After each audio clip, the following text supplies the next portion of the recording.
Bonsoir. Alors, j'ai juste une question pour démarrer. Est-ce que sans micro, vous m'entendez? Non, bien. On utilise le micro. Merci.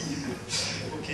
Bon, alors, avant de démarrer et puis de voir ce qui est finalement cette fameuse approche agile, je voudrais dire juste très simplement que je suis vraiment heureux, Claude certainement aussi, de participer à cet événement que Eric vient de présenter, qui est, on le souhaite vivement, le démarrage d'une communauté agile dans le sud-est, tel qu'on connaît à Grenoble ou à Toulouse ou dans d'autres villes. Avant de démarrer également sur la présentation de ce qu'est l'agilité, je voudrais également remercier les organisateurs qui ont eu l'attention de nous accueillir dans cet amphi. Alors cet amphi est l'amphi Jean Laporta, et j'ai découvert juste en arrivant que Jean Laporta était le concepteur d'une pédagogie qu'il appelait la pédagogie des ingénieurs polyvalents et humanistes. Et j'ai vraiment trouvé que c'était vraiment un clin d'œil, parce que vous allez constater que l'agilité, c'est vraiment ces valeurs qui sont également mises en avant. Voilà, donc je vois ça comme un bon présage pour l'agilité dans le sud. Allez, donc on va démarrer cette introduction aux méthodes agiles.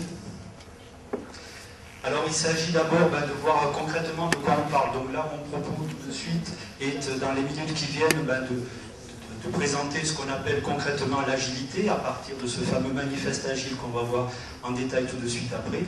Mais avec tout de suite une première définition que vous avez ici qui permet quand même déjà de fixer les idées sur ce qu'est être agile. Les méthodes agiles représentent un mouvement novateur qui vise à apporter plus de valeur aux clients et managers et une plus grande satisfaction dans leur travail aux membres de l'équipe. Donc là, vous avez tout ça, c'est vraiment très très important, et ces aspects valeur, satisfaction, ce sont vraiment des choses, vous allez constater, qui sont vraiment mises en avant dans l'agile, en particulier la satisfaction ou le plaisir de travailler, le plaisir de coder, le plaisir de participer au projet. Alors, la définition qui est issue du manifeste agile est celle-ci: l'agilité est la capacité à favoriser le changement et à y répondre en vue de s'adapter au mieux à un environnement turbulent. Alors, vous voyez tout de suite, là, on parle de changement. Pourquoi? Parce que c'est vraiment l'un des aspects, disons, importants, cruciaux de l'agilité, qui est par rapport à une approche classique, où, dans une approche classique, donc on va établir les plans au départ, et puis on va s'efforcer tant bien que mal de tenir les plans, et on va même voir les changements de ces plans comme des empêcheurs de tourner en rond, disons. Donc dans l'agile, eh bien, on va accueillir les changements, on va gérer les changements et on va considérer les changements comme normaux, que ce soit des changements de spécification, des changements techniques.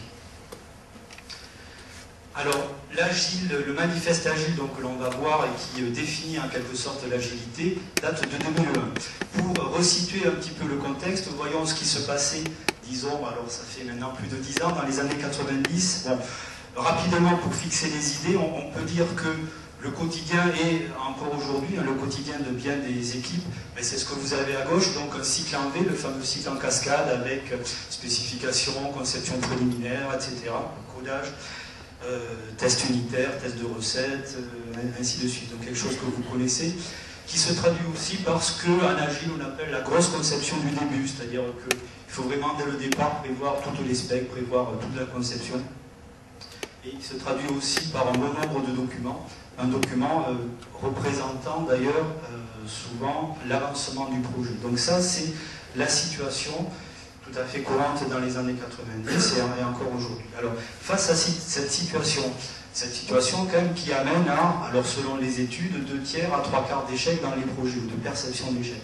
Face à cette situation, eh bien, il y a un certain nombre de personnes qui, ce que j'appelle ici des pionniers courageux, donc un certain nombre de personnes qui vont dire, foutu pour foutu, ou en tout cas, visiblement, ça ne marche pas si bien que ça, donc tentons autre chose.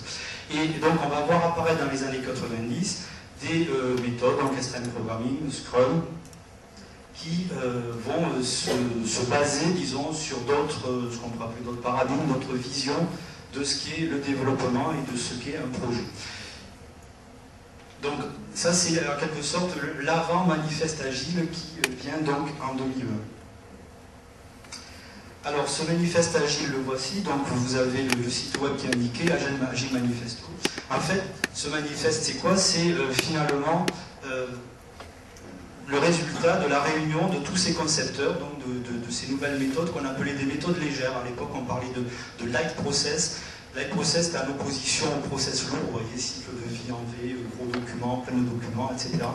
Donc on va voir, les concepteurs donc, de ces méthodes se réunissent, et puis donc, ils se réunissent aux États-Unis en 2001, et puis ils vont se poser la question finalement, même s'il y a des différences, puisqu'il existe des différences entre les approches Lean, Extreme Programming, Scrum, même s'il existe des différences, malgré tout on constate que il existe également un socle commun, et ce socle commun, eh bien, ça va devenir le manifeste agile. Et donc vous avez cette photo qui est célèbre en agilité, bien sûr, en tout cas ce montage qui reprend donc l'ensemble de ces personnes donc, qui vont un petit peu en contre-courant, il faut bien le dire à l'époque, et qui vont définir donc l'agilité. Alors l'agilité concrètement, vous l'avez ici, en fait, la base de l'approche agile, et on va la voir ici tout de suite, elle va consister à dire si ce qui va être décrit au fur et à mesure à droite là est important, et bien ce qui est à gauche on considère que c'est encore plus important. Donc en clair, lorsqu'on est agile, eh bien on va considérer que si les processus et les outils sont importants, et bien entendu ils sont importants, en particulier les outils dans une approche agile, eh bien on considère que les personnes et les interactions entre les personnes sont encore plus importantes. C'est vraiment une déclaration d'intention, si vous voulez. Donc, on considère que si les process et les outils ont leur utilité, eh bien, on met l'accent, on donne la priorité aux personnes et aux interactions, c'est-à-dire à la communication entre les personnes. De la même façon, si la documentation est importante, eh bien, on va considérer que ce qui est encore plus important, en particulier pour indiquer l'avancement du projet, du développement, eh bien, ce qui est encore plus important, c'est un logiciel qui fonctionne. Donc ça veut dire qu'on n'est pas contre les documentations, simplement, on préfère voir un logiciel qui fonctionne vraiment, c'est-à-dire qui passe des tests pour se rassurer en quelque sorte sur l'avancement.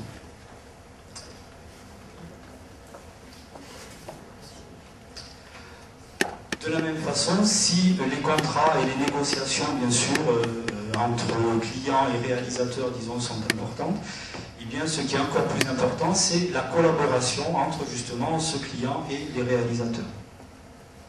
Donc, en fait, qu'on soit bien d'accord, il ne s'agit pas de dire que ce qui est à droite est inutile ou dépassé ou obsolète, il s'agit de dire que c'est important, simplement, ce qui est à gauche est encore plus important. Et enfin, dernier point, et là on retrouve l'aspect accepter, accueillir les changements. Si suivre un plan est important, s'adapter aux changements, c'est-à-dire accueillir les changements, les gérer comme quelque chose de normal sur un projet est encore plus important.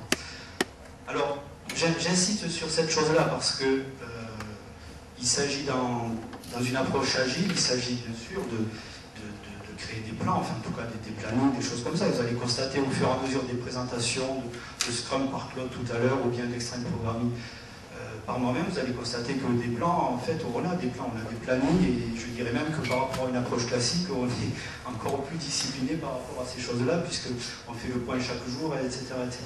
Donc il s'agit simplement de dire que par rapport à un plan prédictif, eh bien, on préfère un plan adaptatif. Mais on préfère pourquoi? Parce qu'on constate que c'est ce qui marche et que c'est la réalité la réalité des projets. Donc je voudrais insister sur ce point qui est que l'agile que vous avez là, dont vous avez une définition ici, est une approche très pragmatique qui s'est appuyée sur des expériences concrètes dans les années 90 et qu'on retrouve ici en termes de synthèse en quelque sorte de tronc commun entre toutes ces différentes approches.